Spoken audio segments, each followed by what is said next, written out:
The topic for today's video is energy. All living things use energy. The amount of energy in the universe remains the same over time, but energy can change from one form to another.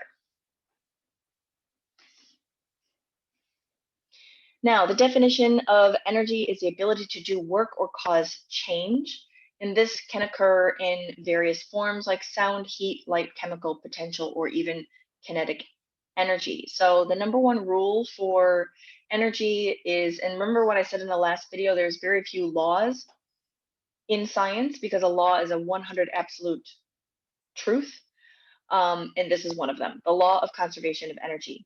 Energy is never created or destroyed. So in this diagram on the bottom, I'm showing you how energy isn't created or destroyed when a cannon shoots or a bullet or whatever you want to call it. So stored in the gunpowder in a cannon is chemical energy. When you light the gunpowder and it explodes and it shoots the projectile out, that chemical energy is transferred to the bullet in the form of kinetic and potential energy. Kinetic energy is the energy of moving things. Potential energy is stored energy. In this case, it's due to gravity. So the higher up something is, the more potential energy they are stored because when you drop it, it's going to fall. Now, as it reaches the peak of the arc, you're going to have less kinetic energy and more potential energy. So your kinetic and your potential is doing this. And then finally, when it lands, all of that energy is converted to heat and sound because it's going to explode and could be even light.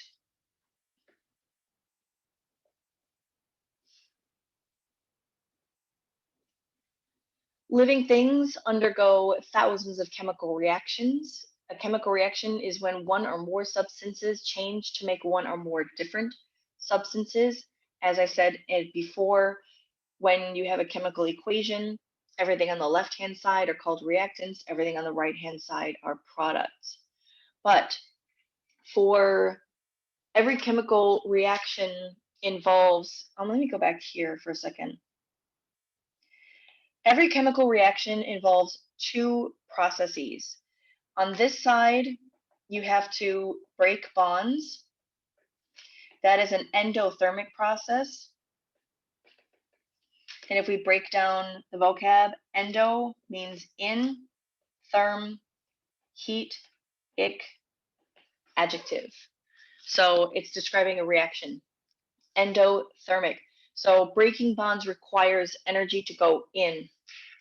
On the other side, you're forming bonds. And this is exothermic. And that means heat is released, exo meaning out. So whether a reaction overall is endothermic or exothermic depends on how much energy is required to break the initial bonds versus how much energy is released at the end. Ooh. Okay.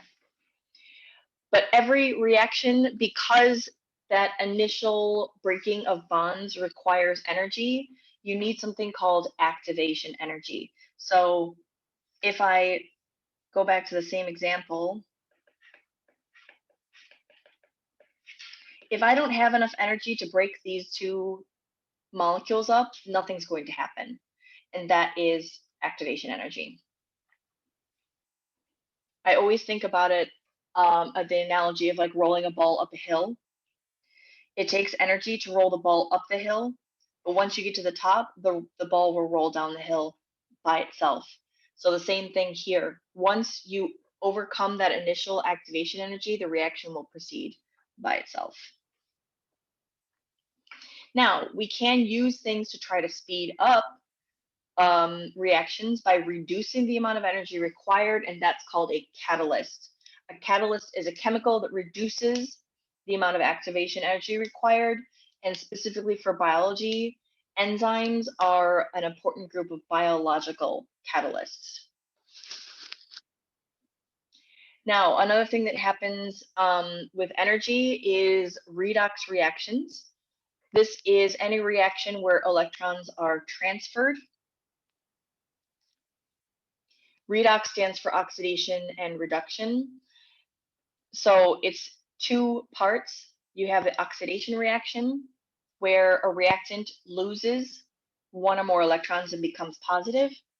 And because you're losing electrons, something must gain the electrons, and that is the reduction part of it.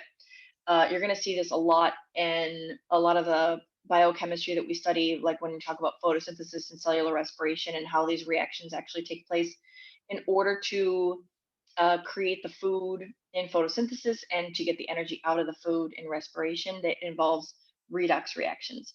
So, yeah, so nothing. So in the last video, when I talked about ionic bonds and how sodium transfers an electron to chlorine, that is a redox reaction. So because sodium loses an electron, it's oxidized, and because chlorine gains an electron, it's reduced. And remember, it has to happen in pairs.